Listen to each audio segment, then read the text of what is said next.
السلام عليكم ورحمة الله وبركاته أصحابي meel kasta joogtiin waxaan idin leeyahay waa salaamantihiin sidoo meel kasta joogiin marka ayaantan waa in ka soo dahay mashquul dartiis shaqada ayaantan igu badneed waa mashquulay marka ayaantan wax mainsoo intuubin video mainsoo gelinin marka waxa kaloo waa ka cudur daaranaya halaha aan ka maqnaay isbuuc waa dhantaa maleyna halaha aan ka maqnahay marka laga raali noqdo marka maantay maalin walba waxaa baratay inaan insoo duubo video oo af Soomaali ah maantay videoga af Soomaali ah waa ka bedelayan sheekada aniga labo jamhuuran leeyahay maasha Allah tabarakallah jamhuur waa dadkayga jamhuurna waa dadkayga Arab asxaabteyda Arab jamhuurka leeyahay marka maalin waan ku qasbanahay inaan idinka video duubo oo hadalkiina maalin aan soo duubo si ay ku fahmaan walaalahayga Carabta asxaabteyda inaan shaqeyno marka maantay wiilkan oo sar shaqeyno wuxuu dharbaaxa xun ku dhifanaa Hussein Jeelani iyo Mahmoud Yusuf marka waxaad arki doontiin dharbaaxa kullu ku dhacaysa ayaga maantay waxa waaye waa ka gashana ninkan waa idinka arkaysiinba mafahanteen marka ninkan waa nin oo kulul waaye darbadiisana waa xun tahay qofku mar arkan ishiis ku qabtana oo ka gashana mafahanteen marka oo jeedina maleena haddaad arkaysiin wajigiisa iyo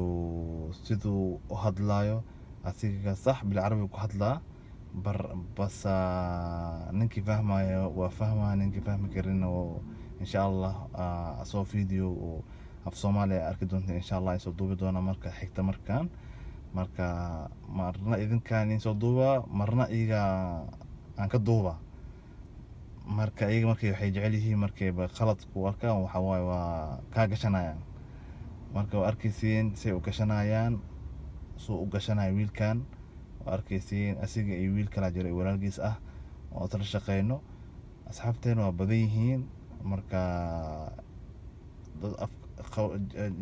dad kasta waa afay leeyihiin marka badanaa aniga afkeena in kuwa soo duuba wararka marka saad ku fahantiin maanta laakiin way ka duwan tahay maanta filinkan waxa ugu talagalay in wiilashan asxaabteeda ah oo tar shaqeyno shaqada naga dhaxayso in dharbaaxaan labadan qof inay dharbaaxaan maanta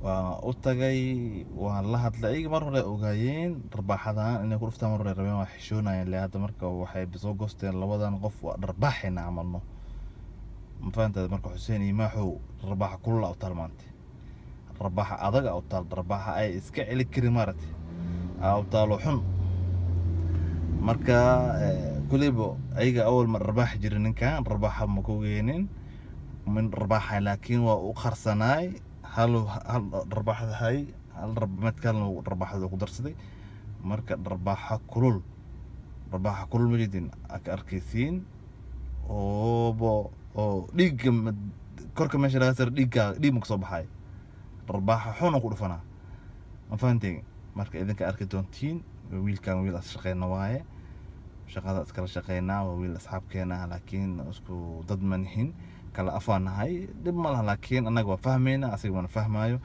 inta kale oo dadkayga ah oo fahmi weysa insha Allah mar kale filim soo duuba mar kale ayagana af Soomaali soo dhigaa ay si ku fahmaan qofkii fahmana wuu fahmaa qofkii fahmina insha Allah marka dambe aan soo dhigaa waa mahadsantihiin ayaantan igaraal naqda waa mar labaad aan garaal celinayo inaan ka soo daahay marka walaalayaal daawasho wacan idinka arki doonteen ila daawada dharbaaxda maanta ila daawada maalinka ujeeda male dharbaaxda ku lagu dhufanayo dharbaaxa kullu ku dhuuso ujeeda maleena ya marka adoo maalinka ina dharbaax xun ku dhacdo oo amustid kaas ma anfaca dharbaaxdaada waxa laga rabaa jawaabteeda laga rabaa saaxiib jawaabta dharbaaxda laga rabaa maqtaan fiirso jawaab fiican ka soo bix dharbaaxdan ku dhacday haddii jirti haddii jirin jawaab ka soo bix Maxamed Yusuf adaa soo herti أذن رباح هذا رباحتي نودين أذن رباح هذا جون أو رباح جون واي نمبو حواي وحو قالوا والرباح هذا فانتنا وملها مركب رباح دينا جوابتي ذا نكاركو فانتي وملها كل بيدنك بالعربي نقدسين بالأفصومال نقدسين مركتان بالعربي والرباح ذا يا أخذ جواب كرتين مركب جوابتي عليك رباح ذا جوابتي ذا بنان كصوت ليجا ما حو رباح عنق ودعوس أو جدا بنانك صدق معنينك هذا نسيت كل رباح ذا لينكاركو. السلام عليكم ورحمة الله وبركاته. هذه تحية خاصة إلى السيد كمال والسيد داود بس، وتحية خاصة كمان لواحد ثالث لم يكن موجود وهو حسين شبلو، حسن شبلو، حتى لو هو طويل بس عم شوية عقل عدو يقدر يفهم. المهم في عندنا ذا الحين 2 طوال داخل الشركة، يعني ما حصلناش منهم خير. هذا كمحمد يوسف قال يعني اشتي يجرب السيارة حقه، يعني له أصلي ولا تقليد. المهم عمل عملته وفعل مغامرة كبيرة وقفز له هو السيارة والله وسط البرميل حق الزبالة. مع كود احنا نتعنا من داخل، مع كود احنا خرجنا من داخل السيارة، كسر الفريم وكسر المراية وطعج الباب. المهم سيارته موديل 2016 تقول اني 76، السيارة حقه 2016 او 2017 تشوفها تقول هذا موديل 74. كسر عار امها كسر. وهذا كحسين قلنا احنا نستفيد من حتى من واحد قال ابو واحد مجنون مش مشكلة. قلنا له يا حسين معانا التوماتيك حق البرميل حق الماء خربان، صار يصلح التوماتيك لا مسلو بين الاسلاك وشعق له التوماتيك مع الدينما.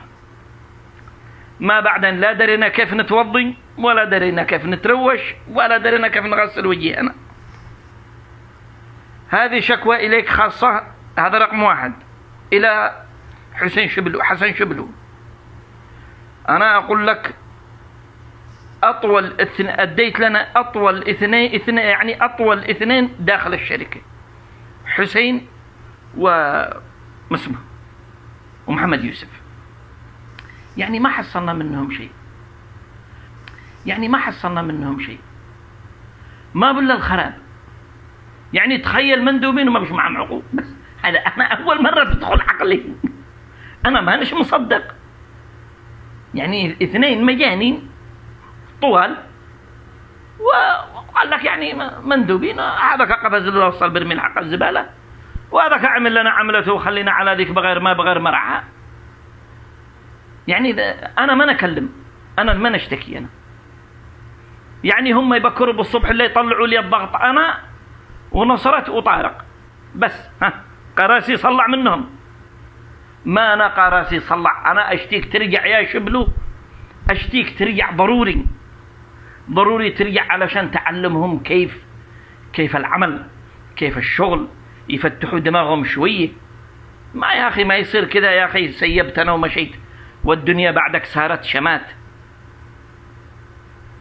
يعني طارق هذا تخيل انه حتى محمد أخي قاعد يجزع بالطريق ويكلم نفسه. يعني ما أنا أقول لك أنا ما أنا داري، أنا من ندو لنا العمال هذا 2 طوال ويقول لك كل صدق الشاعر أول مثل الذي يقول كل طويل لا يخلو من الهبل، كل طويل لا يخلو من الهبل. هؤلاء الاثنين. ومحمد أخي ما ولا قايفوها معاه بش قاعد يجزع ويكلم نفسه، وأنا قاعد أنا مصلح. باقي أحمد حسين عادوا دخل جديد. خل احنا نزيد نعمل معه جازعة أيام، نزيد نطير لها تنتين الشعر دي ببراسه. مع بالله أنا أقول أترحم، أقول حنيت لك يا داود أنت وكمال. كيف تجلس أنتم يا هم وذا المجانين وذا؟ كيف نعمل؟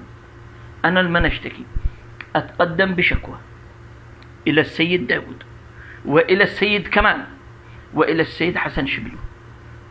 هذا الكلام اللي كان بخاطري أقوله وكلمة حق.